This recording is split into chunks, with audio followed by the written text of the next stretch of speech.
Yeah. It's already recording, so whatever. Okay. We're gonna send you for edition, for editing anyway.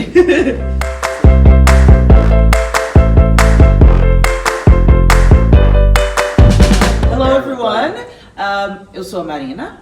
E eu sou o Brian. E bem-vindos a mais um episódio do Marina e Brian no Canadá. Today we're here with Chris McLeod from Edmonton Global, and we are going to talk a little bit more about Edmonton Global and their programs and advantage or partnership to make Brazilian business people a little bit more aware of their programs and the advantage that Brazilian business environment can be taking to come to Canada. Especially, we're going to talk today about Edmonton region and how you guys can be opening a business here, or what is the advantage that you have to open a business here, and how Edmonton Global can be helping you in this process. Okay, so tell me a bit more about the history of Edmonton Global and how long it's been around. Sure. So Edmonton Global is a foreign direct investment and international trade company for the entire Edmonton metropolitan region. We've been around since kind of the end of 2018, so a little over 4 years. Mm-hmm. But really, in practical terms, we've been operating since about the spring of 2019. So not all that long. We're pretty new. Okay, so how many companies in the period of time have you been able to get to come here? And I recall a slogan back in the day, the Alberta Advantage, so or the Edmonton Area Advantage. And which sectors have you been really focused on? Sure. So we landed our first deals really in about 2019. Again, that first year that we were really in operation. I think so far we've got about 22 kind of final investment decisions that we've been part of, either as a lead or as a support, and that's about $2.4 billion in direct kind of capital deployment. With a lot more than that if you start looking at the indirect and induced benefits. Mm-hmm. And the sectors we're primarily focused in, energy, which includes hydrogen, and this is a global epicenter in hydrogen. It's also clean tech and some other pieces. Yeah. Life sciences, we do a lot here in life sciences, especially in pharmaceuticals. Agriculture, so food and agriculture. Canada is one of the world's largest producers of things like plant proteins, canola, wheats and barleys, and so we're trying to move from being one of the largest growers to being a lot more in value added, so things that are more food and beverage, particularly in that plant protein space. We do quite a bit in supply chain and logistics. We're the northernmost major center in North America, and that northern location is a real strategic advantage as we start to move product in and out of North America to Asia and into Europe. What else is left? Oh, and artificial intelligence and technology. Which I can actually see their headquarters is That's right right there. That's right, yeah, the Alberta Machine Intelligence Institute, which is one of the world's leading centers in artificial intelligence, is right next door. You can actually pick up their Wi-Fi signal from our office. That's Oh my how god, cool. that's so Great. cool. And the University of Alberta, for about almost 25 years, has been ranked in the top 3 for universities in the world for artificial intelligence research. So we're really leveraging that into our AI and tech sector, which is exploding in activity. What is the building that you said? So it's AMII, that kind of funky logo that's right there. Oh, okay. This one, right. If you're Tom Cruise, you could fire something there and slide down there in one of Yeah, those. we got a rope connecting us. We can go right across. Seriously? So, Could versus would are 2 different things. Oh my god. so for the 2.4 billion of FDI that you're looking here, what amount of jobs is the potential for this? And is there any area that most of these companies are coming from? Is it Europe, America, China, Yeah. Brazil? Yeah, it's a pretty broad spread. So we've got companies from many parts of the world, and most of those are fairly large companies that have operations in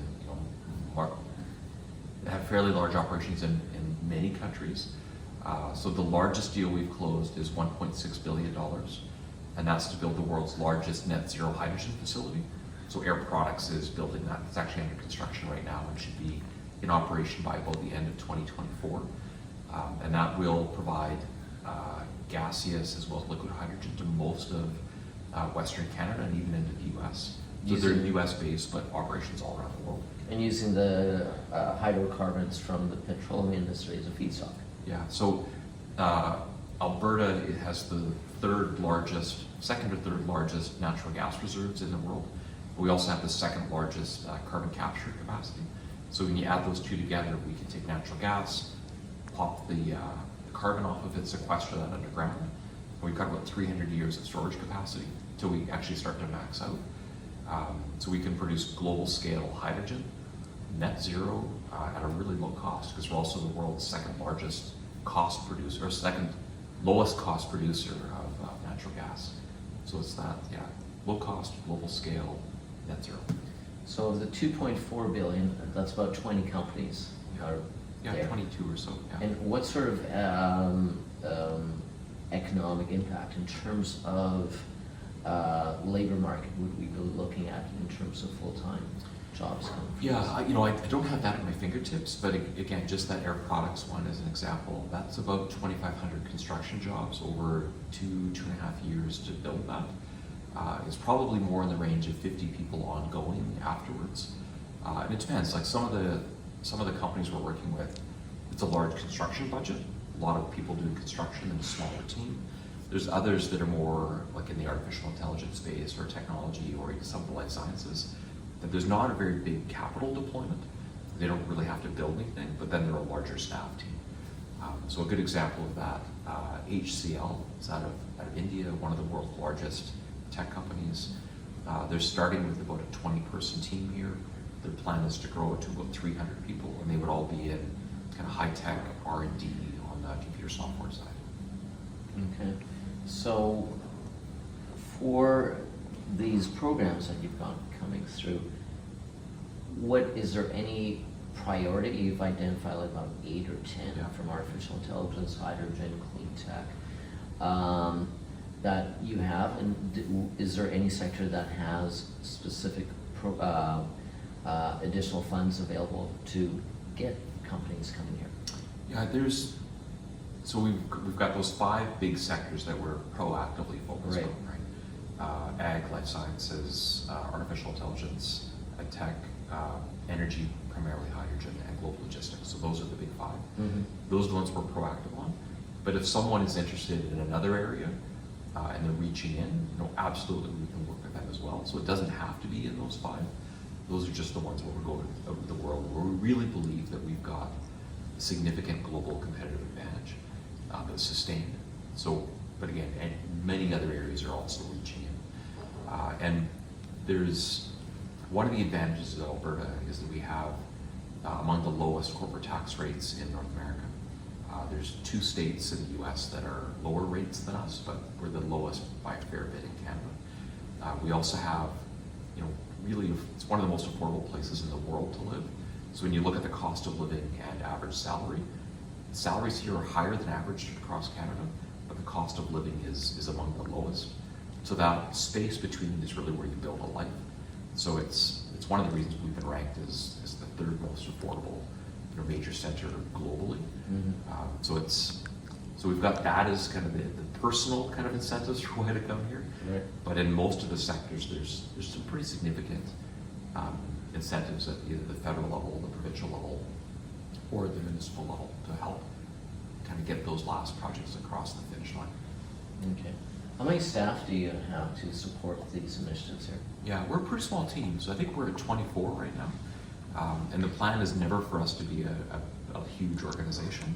We're really about connecting with investors, helping them have the clear and smooth path to connect with what they want to deploy as their capital and start companies. Okay, so you said this team helps connect with investors. So there is no budget here within Edmonton Global to do investment. It's not like a VC fund. No. You don't have, what type of investors would you connect these companies to? Government, I know there's federal government funds like FIDI and whatever. Yeah. What do you do in terms of connecting these companies to? Yeah, so and I keep using the Air Products example because that one's public, and many other ones we can't get into the details as much on. So with that one, there's an Alberta Petrochemicals Incentives Program. So they received significant funding from that. There's also funding from the federal government. through ISET, which is science and technology, basically, at the federal level. So between those two, they received more than $400 million in incentives, again, to really help build out that project. So there's some pretty big pockets people can pull from. There's also money, in things like agriculture, especially value added and kind of more of the tech side. So if companies are looking to create intellectual property from a project here or invest in technology to build our ability to move products to the rest of the world, again, there's some pretty significant incentives in place. Okay, so then what's the process? So you've got a Brazilian company here. Yeah. Say we've got this great little ag tech, we're deploying in Brazil. Yeah. We want to get into North America. What is the process? They just call 1-800 Edmonton Global or just email you? And what is the engagement process from first contact all the way to them coming there? It's a bit of a long answer probably, Yeah. but Yeah, you bet. And it's not one size fits all.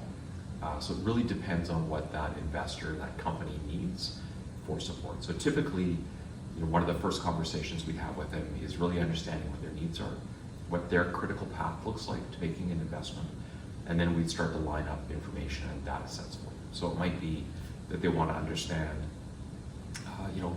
who their customers might be. They might want to understand what their network of inputs might look like, what their power costs might be, their water costs, what the availability of land or buildings are. So we'd start to package that information for them. We can also do comparative analysis. So do you charge for this? no, it's all Okay, free. cool. It's all free.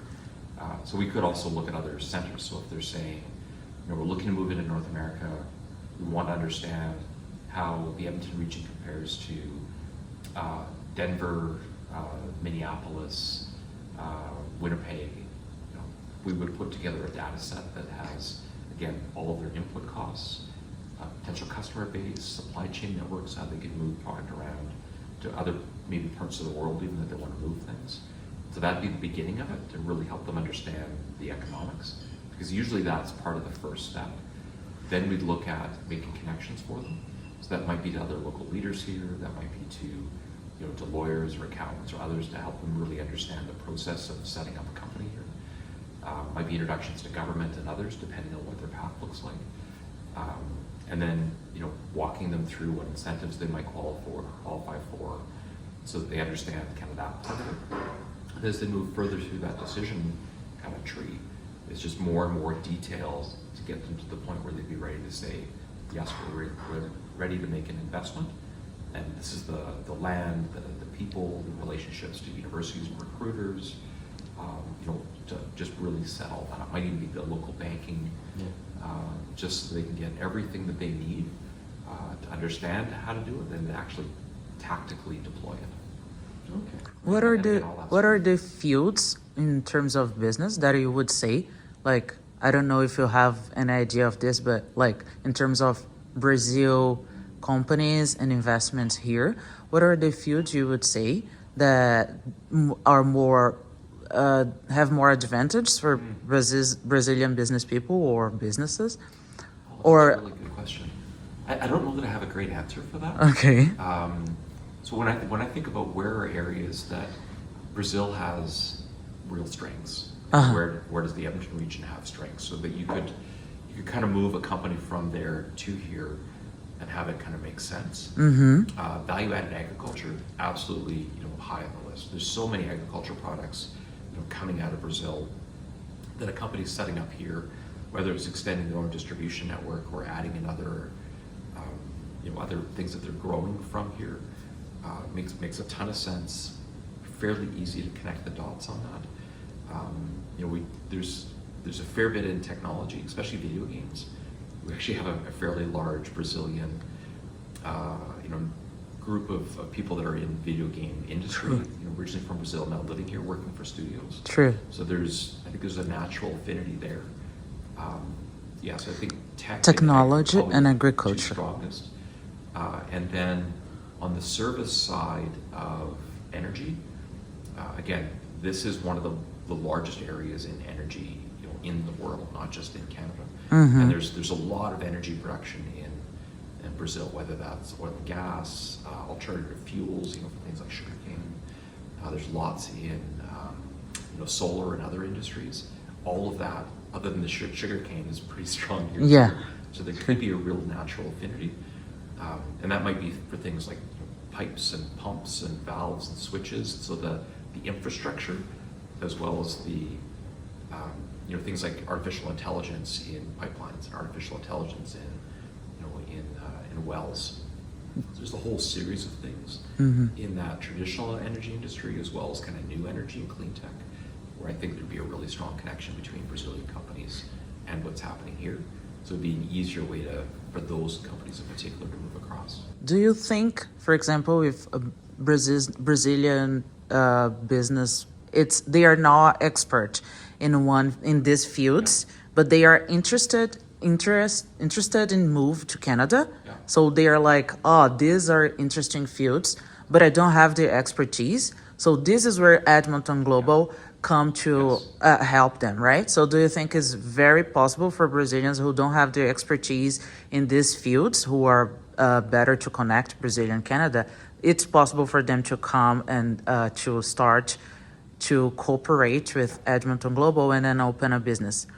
Yeah, I think that makes a lot of sense. If there's a company who doesn't have that expertise and is looking to move into some of these areas like artificial intelligence or energy or life sciences, food and ag, to connect with us. We have a really good understanding of the companies that exist here. So if there's a pilot project that might want to do with a Canadian firm, maybe a joint venture, there's all kinds of interesting partnerships that we've helped set up. And sometimes that's with a company, sometimes that's with an educational institution, like the University of Alberta or Concordia University. Concordia is where we have actually a Brazilian hub set up to help broker that and help people have a really soft landing to then, without very much risk, figure out what kind of partnerships they might be able to form here.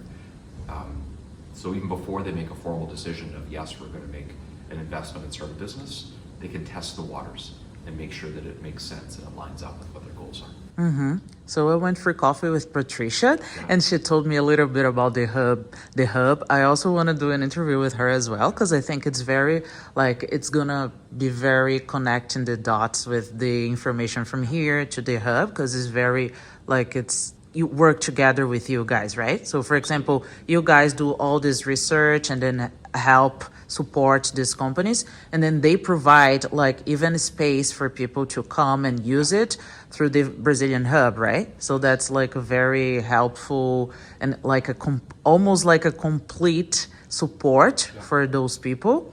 And then also I got from you guys some information on government programs that also help all this coming hand together to help these businesses to come here to Canada. For example, there is a program that I saw that they can support, they can reimburse up to 50 to 75% of flight tickets or accommodations and stuff like this. So you guys also give this kind of support, making them aware, this is the best way that you can do this. Yes. Right? So you don't do things for them. You just let them know the way and they do it for themselves, right? Yeah, it's a little bit like wayfinding. So, moving to any new country or setting up something new, Canada or anywhere else in the world, can be really complicated. And the barrier just to start can be a bit overwhelming. So we simplify it. So you can talk to us, we can walk you through what are the steps, we can explain some of the risks or where it's very easy. So that if you're going back to your leadership or deciding, where should we go, it's very simple. For me, as a person who immigrated from Brazil, it was already complicated, and I just needed to deal with my own issues. So imagine with a company having to deal with their own issues, the cultural issues, and all this legal and marketing issues. Legal and tax and marketing and hiring people, all of that is complicated. So we really just create a process where we can walk people through, these are the steps, these are the things you need to watch out for, these are the incentives that might help. And again, here's a network of lawyers and accountants and tax advisors and recruitment partners, academic partners that can help you de-risk and be more successful. So do you have an example of a Brazilian company who came through your network or your support and it's already installed here? I don't, because we just nicely signed the agreement. Oh, with the okay. hub. So it's And then brand the new. hub is brand new, Yeah, it's right? brand So new. it's like it started on December last year. So that's the opportunity Yeah. for those. We to need our be- first. We need our Exactly, first. please. Exactly. I think Brazil and Canada have a really strong alignment. Mm-hmm. So, I mean, even if you look at the landscape, Uh-huh. so the majority of the Amazon is in Brazil. Mm-hmm. The vast majority of the boreal forest is in Canada. The Amazon in Brazil is about the same size as the boreal forest in Canada. So we've got this I didn't natural, know that. yeah, But that this is- real natural affinity. The lungs of the planet Uh-huh. in the south and in the north are Brazil and Canada. The major waterways that really fuel all of North America start from the mountains just a little bit to the west of Edmonton, in the Icefields Parkway. And really the waterways of South America really come out of Brazil. So we've got these geology and geography things that connect us, I think, as people. You know, we both have large indigenous communities and cultures that have had colonization and other things that have been really challenging in our background. And then we've got lots of Brazilian community here. large Brazilian community here because, again, much like Brazil, it's immigrants. True. So Yeah. it's, you know, most of the immigration early on for Canada came from Britain and France. You know, just like much of the early colonization in Brazil came from Portugal. So we've got kind of our founding nations. But then people from all over the world have come since then. So they're really culturally diverse, many languages, many different peoples. And I think that in both countries, it's created a bit of a model where you look to the world. You're not so completely focused on yourself. You're aware of what's around you. I know just the time that I haven't spent much time in Brazil. But Have you been to Brazil? I've been to Brazil. Where? How many times? So just once. I took an MBA course on doing business in Brazil. Oh. And it was in partnership with FGV. Okay. In São Probably Paulo. São Paulo, yeah. And you know, just there was so many things that just felt similar in how we approach challenges, how we work with partners, how we look at the world. That I think it's Especially in terms of diversity, this is what I found, because we know how to deal with diversity very, very well. Yes. And one of the things that I chose when I came to Canada, that I chose Canada and not other countries, it was because Canadians are really well in dealing with like different cultures. and cultures, backgrounds. exactly, because so many cultures and backgrounds in one space that they're already like they embrace it in a way that, for example, they don't try to interpret your way, they try to understand because they already know they don't know like what is going on, like what is the background of this person, what are their beliefs, their culture. So I found this is a really easy, like it makes easier for immigrants to come here, and I think what a lot of Brazilians choose Canada for the same reason. Totally. I think where we maybe have some difference is Canada's very safe. Agree. You know, law and order is very important.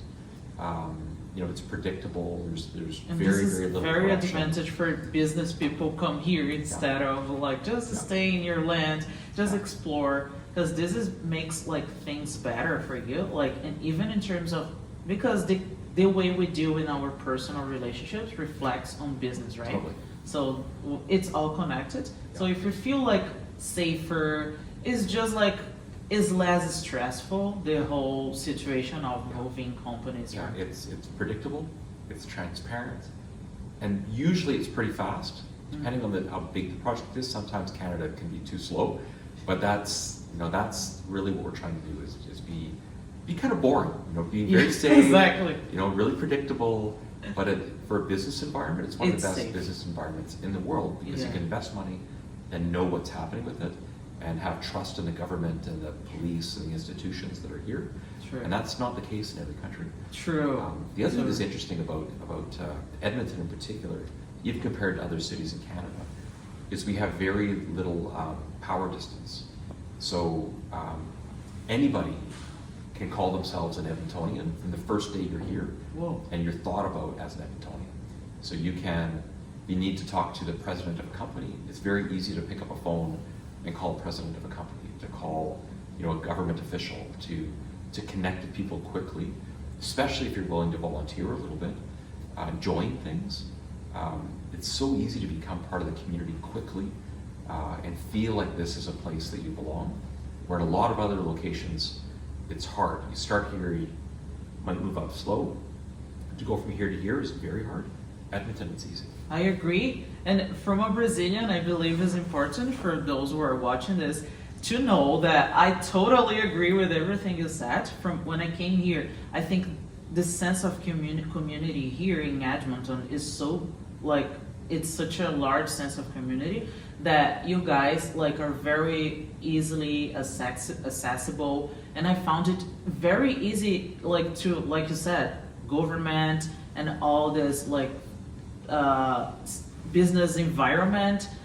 It usually, especially for Brazilians, it's in our mind is like unreachable. I'm not gonna, like, seriously forget it. I'm not even gonna try. I'm not gonna try to talk to this person, director of this company. No, forget it. And then I found it here in Edmonton so easy and friendly and respectful, and in a lot of ways it provides like not only confidence and safety, but like a sense of stability and peace. Yeah. And belonging. Belonging, yeah. Like it's easy to belong, to feel like I belong here, even though, you know, it's cold, but it's just a few months. Like, yeah, totally. It's, but I agree, and I think like one of the things that happens here are kindergarten to grade 12. It's one of the best public education systems in the world. So everybody puts their kids in. Doesn't matter if you're, you know, a multimillionaire or, you know, living really, really cheap. True. It's everyone's in the same schools, and so you become friends with and know people from different cultures and backgrounds and, you know, different economic status, and that just spreads through the way the community works. Because everyone's gone to school together. Everyone's friends with each other. True. So you public have the education opportunity or system have is amazing. True. Yeah. I have Brazilian neighbors and they have a kid, and they told me exactly this. They said one of the reasons why we chose here because we have a kid and they have a really good public education system that is accessible for everyone. Like it's great to know that my daughter has the same level of education as a like higher level, like in terms of financially speaking. Absolutely. So it's very accessible and like friendly. It's very. I actually saw 2 weeks ago in a newspaper from US, I don't know, Europe, I'm not sure, but I saw that Edmonton is the best place in Canada for families. And I think this is like one of my first impression of Edmonton was exactly this. Is more like family oriented, and I think this family oriented sense that you all have, it's what makes you embrace community and want to welcome people here and treat everyone well. And then even if you go to the supermarket, like the attendant is so nice, it's unbelievable. Yeah. Are you born and raised here? In Alberta. So I moved a couple times, but you know we've lived in Edmonton and St. Albert, which is one of the suburbs of Edmonton, you know, for most of my life. Raised our kids there. And I'll just use St. Albert as an example. When I drive home at the end of the day, there's kids outside playing in all the parks. They're, you know, on the road playing street hockey. You know, when a car comes by, they just pick up the nets and move to the side and go back out. You know, kids playing soccer, basketball, just, you know, being kids playing outside. And I know a lot of places in the world I've been, you don't see that. Exactly. It's really wonderful. And I think it's a really important part of the telling them that is a benefit to come here, because Brazilians, we are very like family oriented. Yes. So if they're coming like bringing their business, I think they're going to be concerned, oh, how am I going to do with my family? Is it a good place for my family? Yeah. I'm not gonna only think about my business. Economically might be good, but what about my family? Yeah. So I think it's a great combination, business opportunity and family-oriented place to be, and then easily like adaptable for people who come new here. So it's good to know that from you're born and raised here, so you have this sense. Sometimes some people, they are just like take for granted. I'm born and raised here, so really it's normal. But from people who come outside, come from abroad, from outside, they immediately, especially from Brazil, they realize it. Whoa, this is really safe. Kids are playing outside, and it's a great environment for business. So why not, right? Yeah, and I mean our weather's a bit more, Tough. because we have we have seasons. So we have Exactly. we have a real spring, we have a real summer, we have a real fall, and we definitely have a real winter. I actually find it really interesting because you don't take for granted any season.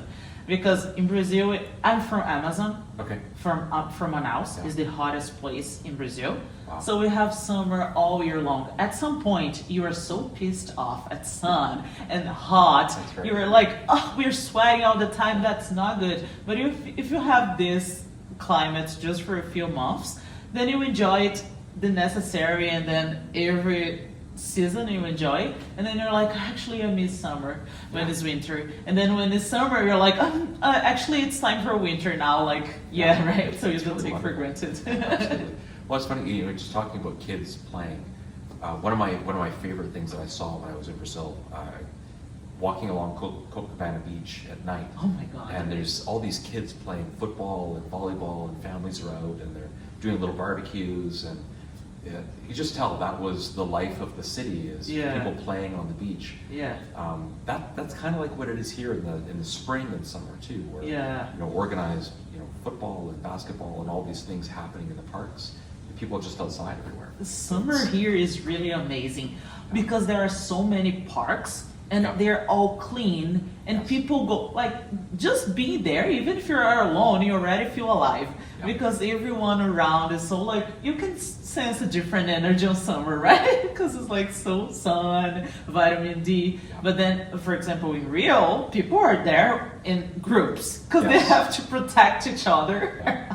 But it's still nice. Yes. But then it's even nicer if you can have that with the sense of safety, right? Yes. Well, I mean, here, a younger woman could go for a run by herself in any park, any street. As this sense of freedom, there's no money who can pay this. It's unbelievable how different you feel. Because then if your mind is paranoid, always thinking, oh my God, I need to pay attention all the time. Here you don't have this, you even forget, just relax. So then you can have a really relaxed time of your day that you can go outside and really enjoy it.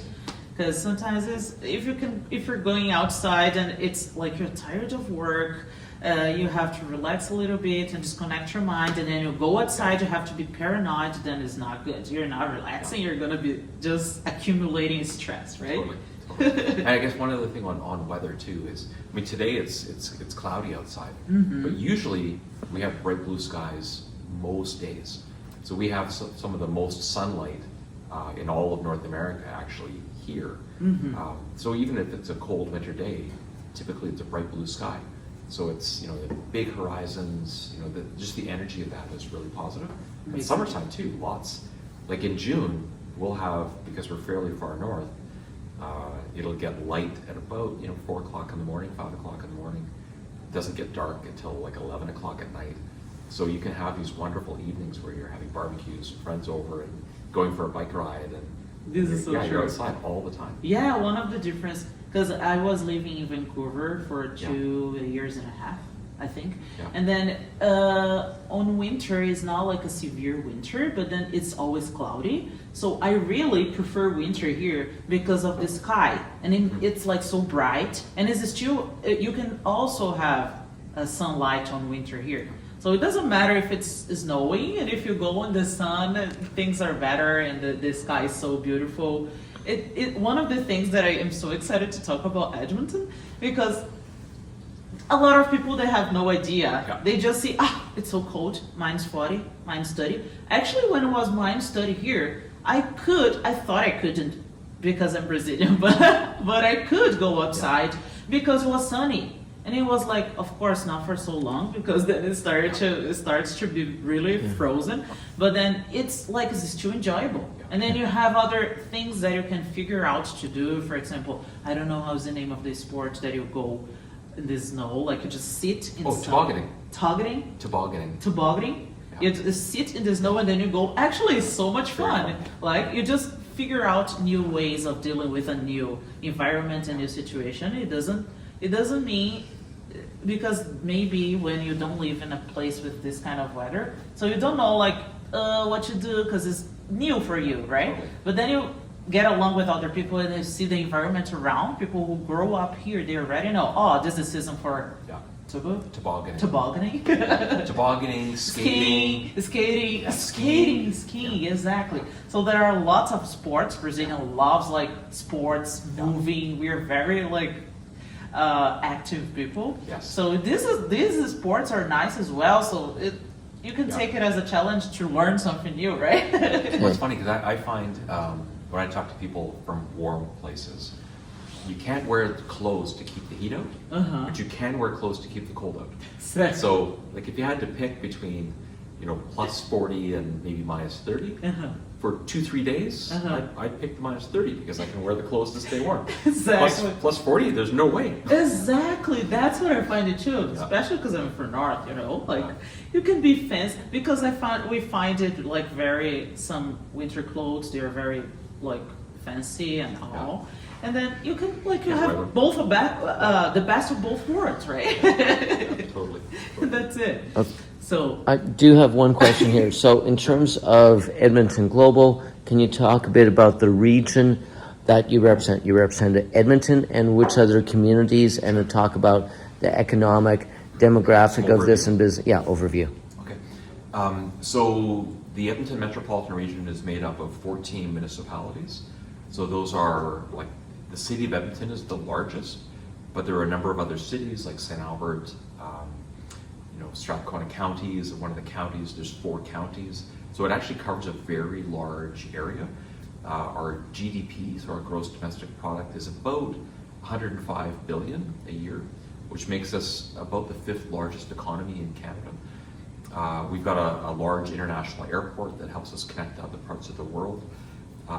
And one of the things that's interesting about us as well is from Edmonton to the port of Prince Rupert, which is on the west coast of the Pacific, there's a train line that connects straight in. And you can actually move product from Edmonton to Asia through Edmonton faster than you can through Los Angeles or Vancouver, a lot of other places on the coast, which people wouldn't normally think about. So one of the reasons we've got so much activity happening here is that even though we're kind of in the middle of Canada, we can connect to the world faster than just what anybody else can. this is a very interesting point, because a lot of people might think they're coming here, okay, but my business is going to be just strictly based on Canada and working with Canada, but it is actually, if you want to expand your business to all over the world, it makes easier here, right? Yeah, Good. yeah, absolutely. And again, the world is round, so we sit close to the top, so it's easy to go to other places, and actually makes it quicker than trying to go around the equator. And we've got the population here is about 1.4 million people. Mm-hmm. So it's large by Canadian standards, maybe not so much by Southern Brazilian city standards. But we're also about 24 to 26% are first generation Canadians. So they were born someplace else, moved here. Like a fairly large number is second generation. Mm-hmm. So most of our community is actually made up of immigrants. And we've got more than 100 languages spoken here. Whoa! So it's quite diverse in terms of the languages that are spoken. English is the main, mm-hmm. and French would be the second. But we've got a very large, Chinese population, a very large Filipino population, Indian, and there's quite a few people from South America, Brazil in particular. Exactly. I recently discovered a Brazilian community through Instagram, and they really they connect to each other, and they are really great at it. So you don't feel like I'm getting out of my country and abandoned my culture. No, you keep it, because people here respect, they're used to it, and you can actually embrace other cultures, right? So it makes like a rich Tapestry. What? Tapestry, it's a word for it. Okay, thanks. Well, and there's Brazilian food. There's several Brazilian Exactly. steakhouses. There's Brazilian dance clubs. True. So if you want to still have There's a some piece of Brazilian Brazil. connection, you can do it. Exactly. So if you don't want, you're welcome as well. That's right. So one more thing. Before Okay, we're one gone. more thing. Yeah.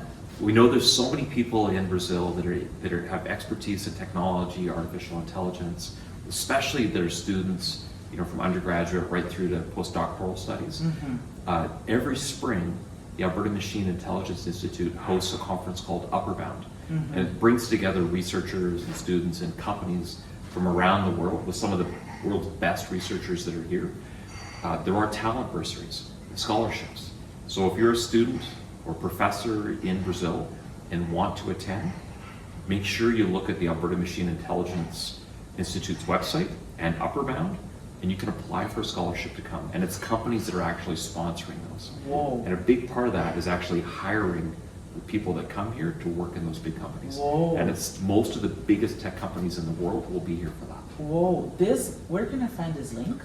So if you go on AMII.ca, the Alberta Machine Intelligence Institute, or Google Upperbound, you should be able to find that. And then Okay. there's links to how to apply for those bursaries. So if you want to come, from Brazil to Edmonton for free, there's ways to do it. Oh, really? I'm gonna find this link Okay. and then I'm gonna put in the description of the video. This is a great opportunity for Brazilians. And if they want to come for free, they should be looking at They it need to from look now, quickly, right? and they need to apply as soon as it. I don't know if it's open yet to apply for those bursaries, but it will be soon. And when is the conference? Conference is in June. So then they need to June, May, apply. maybe late May. I can't remember. Oh, if either it's late May, or then they beginning need of to June. move quick, They right? move fast. Yeah, so then if they apply, they can come here for free to attend this. Okay. And get connected with other researchers and students from around the world, Okay. post-secondary institutions from around the world, and companies and employers from around the world. Okay, so if you're the technology area, pay attention. This is really important. I'm going to put the link in the description, and you can apply for this scholarship, to come to the conference. So then you can find scholarships, and then all these great opportunities. Oh my God, don't wait. Yeah, thank you so much, You're welcome. Chris. And that's it, everyone. This is Chris McLeod. Did I Yes. say right? Close enough. What is your role here in Edmonton Global? So I'm Vice-President Global Marketing and Communications. Okay. And then can you tell our followers and people who watch us where they can find you? Like if it's better to go to their website or email or both? Yeah, probably the easiest is to connect through our website. So that's edmontonglobal.ca, and you'll probably put the link Okay, in I'm going to the put it chat. in, yes. So we've got, a contact form and email addresses in there. You can also reach out to me by LinkedIn. Okay. So it's just Chris McLeod. If you search that, I should be the first one that pops up. Okay. So happy to connect on LinkedIn. I'm as going to well. put it here in the Yeah. description of the Okay. video as well. Perfect. Those are probably the easiest too. Okay. And we're always happy to connect, and really we're about making that process of moving a company here easy. So we'll commit that we'll help make it easy. Okay, and I promise you guys that Edmonton Global is very friendly. We are. And what about you? Do you have something else to say? No, just thanks for joining us And today. that's it, and thanks for receiving us, Chris. You're very welcome. It's really Thank you. great to connect to Edmonton Global. It's very exciting to know how excited you guys are to welcome Brazilian companies from Brazil. I'm excited about that too. So let's grow Brazilian community here, right? Thank you so Obrigado. much. Oh yes, you can say obrigado. Obrigado. Thank you. Obrigado. Obrigado. Thank you, everyone. That's it for today. We'll see you in the next video.